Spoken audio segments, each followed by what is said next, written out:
এই পাথর দেখতে পাচ্ছেন আপনি? কত গোল, কতটা চকচকে। বাচ্চাদের অনেক সময় এটা নিয়ে খেলতে ভালো লাগে, আর কেনই বা লাগবে না। কতটা সুন্দর আর মসৃণ এটা। কিন্তু আপনি কি কখনো ভেবে দেখেছেন এই পাথর আগে কি ছিল? কোনো বিশাল আকার পর্বত, কোনো বিশাল আকার পাথরের একটা বড় ভেঙে যাওয়া অংশ বিশেষ, যেটা কোনোভাবে নদীতে পড়ে নদীর ধারার সাথে বইতে থাকলো, মাটির সাথে ঘর্ষণ হলো, বালির কণার সাথে ঘর্ষণ হতে থাকলো, আর তারপর ধীরে ধীরে এই আকার পেল। এবার আমরাও এই পাথরের মতোই। তাই মনে রাখবেন, আপনার ব্যক্তিত্ব, আপনার এই স্বরূপ ঈশ্বরের দেওয়া কখনোই নয়। হ্যাঁ, প্রকৃতি অবশ্যই আপনাকে জন্ম দিয়েছেন, কিন্তু আপনি নিজে নিজের ব্যক্তিত্বের রচয়িতা। আর আপনি তা রচনা করেন কঠিন পরিস্থিতির মুখোমুখি হয়ে, সংকটের ধারা পার করে। তাই আপনিও এই পাথরের মতো নিরন্তর চেষ্টা করতে থাকুন, নিজের অস্তিত্ব বজায় রাখুন, এই অস্তিত্বকে মহান করতে থাকুন, আর আমার সাথে ভালোবেসে বলুন, রাধা রাধা। দেখতে গেলে এই সংসার বড়ই সুন্দর, কিন্তু আসল সত্যি এটাই যে সংসারে সবকিছু নশ্বর। যেটা কাল ছিল তা আজ নেই, যা আজ আছে তা কাল ছিল না, আর যা আজ আছে তা কালও থাকবে না। প্রত্যেক মানুষকেই যথাসময়ে কালের কাছে মাথা নত করতে হয়। এই রূপের বিনাশ করে বার্ধক্য, প্রাণের বিনাশ করে মৃত্যু, আলস্য, ঈর্ষা ধর্মের বিনাশ করে, আর ক্রোধ বিনাশ করে সম্পর্কের। কিন্তু এরকম একটা অনুভূতি আছে যা একাই সমস্ত গুণ বিনাশ করতে সক্ষম হয়, আর সেটা হলো অহংকার। তাই জ্ঞানকে নিজের কাছে আসতে দিন, কিন্তু অহংকারকে কখনোই নয়। কারণ যদি এই অহংকার আপনার কাছে চলে আসে, তাহলে জীবনে যা কিছু আপনি অর্জন করেছেন, তা সে গুণ হোক বা হোক ধন, সে বন্ধু হোক বা হোক আনন্দ, সবকিছু শেষ হয়ে যাবে। রাধা রাধা। বর্ষাকালে যখন ভয়ানক বৃষ্টি হয়, তীব্র গতিতে যখন হাওয়া চলে, তখন আপনি নিশ্চয়ই দেখেছেন যে পাখিরা, যাদের বাসা মাঝে মাঝে ভেঙে পড়ে, নষ্ট হয়ে যায়। কিন্তু আপনি কি কখনো সেই পাখিদের বিলাপ করতে দেখেছেন? কখনো নয়। যখনই সেই বৃষ্টি থেমে যায়, তারা আবার একটু একটু করে খড়কুটো জোগাড় করে তাদের বাসা বানিয়ে ফেলে। নিজের সংসার সেই রকমই বানিয়ে দেয় যেমন আগে ছিল। এমন কেন? কারণ এই ঝড়ের তাণ্ডবের সাথে সেই পাখিদের কোনো বোঝাপড়া করারই নেই।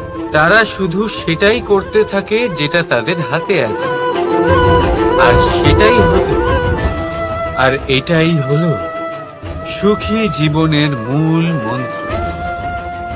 যেটা আপনার হাতে নেই, তা নিয়ে বিলাপ করে আপনার কোনো লাভ হবে না। মনোসংযোগ তাতেই করুন যা আপনার হাতে রয়েছে। যা বদলে গেছে তাকে আপনি আবার বদলাতে পারবেন না, কিন্তু যা আপনি বদলাতে পারবেন তাতে মনোসংযোগ করুন। এই জীবনে একটু ধনাত্মক হয়ে উঠুন, দেখবেন সব শুভ হবে। রাধা রাধা।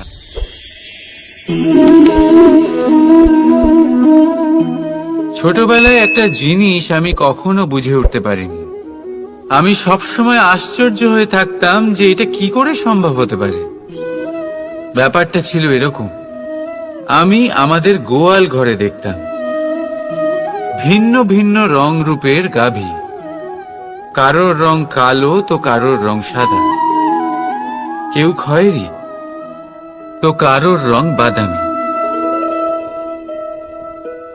এবার আমি দেখতাম কারোর কারোর শিং বড় তো কারোর এত ছোট যে দেখাই যায় না।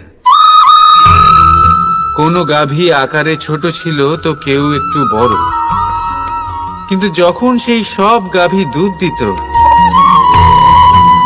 তখন আমি দেখতাম সেই সব দুধ সমান, রং সমান, স্বাদ সমান, গুণও সমান আর সমান পুষ্টিও। এবার আমি এটা বুঝতে পারতাম না। আমার দৃষ্টিতে তো সমস্ত গাভী আলাদা আলাদা ছিল। আমি ভাবলাম আমি মাকে জিজ্ঞেস করি। মাকে জিজ্ঞেস করলাম। মা আমাকে বললেন, কানাই, রং রূপ পাল্টালেও গাভীদের বাস্তবিকতা তো পাল্টায় না, গাভী তো গাভীই থাকবে। এবার আমি এটা বুঝতে পারি না যে মানুষ এটা আত্মসাৎ কেন করতে পারে না। দেখুন, রং, রূপ, জাত, ধর্ম, ভাষা, এই সবের উপরে হলো মনুষ্যত্ব। আর মনুষ্যত্বের একটাই ধর্ম, আর সেটা হলো প্রেম। তাই এই প্রেম আপনি সকলের সাথে ভাগ করে নিন, প্রেমের সাথে সকলের সেবা করুন। এই মনুষ্যত্বর অমৃত চেখে দেখুন, আর আপনি বুঝে যাবেন যে আমরা কেউ আলাদা আলাদা নই, আমরা সবাই সমান। রাধা রাধা। সাগর, কত বিশাল হয় এই সাগর, কি না করতে পারে এই সাগর। এক মুহূর্তের মধ্যে সব ধ্বংস করে দিতে পারে, প্রলয় ডেকে আনতে পারে, সংসার মুছে ফেলতে পারে। এই সাগর জীবন জ্যোতি নিভিয়ে দিতে পারে। কিন্তু এই সাগর যা মেটাতে পারে না তা হলো একজন তৃষ্ণার্তের তৃষ্ণা। অন্যদিকে এই ঘোড়া, যা এতটাই ছোট যে গোপিনীরা একসঙ্গে অনেকগুলো নিয়ে চলতে পারে, কিন্তু এই ছোট ঘোড়া অনেকের তৃষ্ণা মেটাতে পারে। এবার বলুন, জল সাগরেও আছে, আবার এই ঘোড়াতেও। তাহলে পার্থক্য কোথায়? এখানে পার্থক্য হলো তাদের আচরণের মধ্যে। একজন মাটির মধ্যে মিষ্টি জল ধরে রাখে, তো আরেকজন নিজের নোনা জলের আঘাতে যে কাউকে মাটিতে মিশিয়ে দিতে পারে। আপনি কি হতে চাইবেন?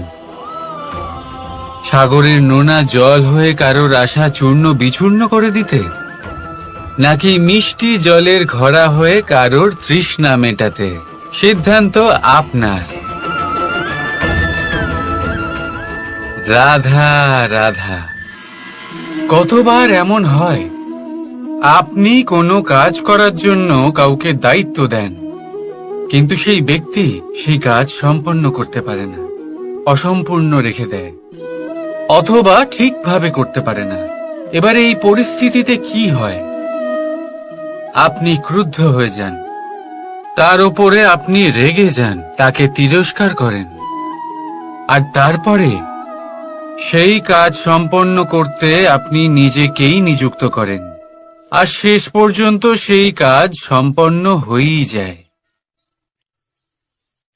এবার এই বিষয়ে সমস্যা সেই ব্যক্তির চেষ্টায় নয়, সমস্যা আপনি যে সেই ব্যক্তিকে ভরসা করলেন তার ছিল। আমরা অন্যের প্রতি ভরসা করাকে প্রথম পদক্ষেপ বানিয়ে,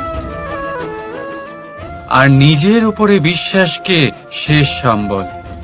কিন্তু তার বদলে এটাই হওয়া উচিত যে নিজের উপরে ভরসাকে আমরা প্রথম পদক্ষেপ বানাই, তাকে নিজের সহায় মানতে হবে।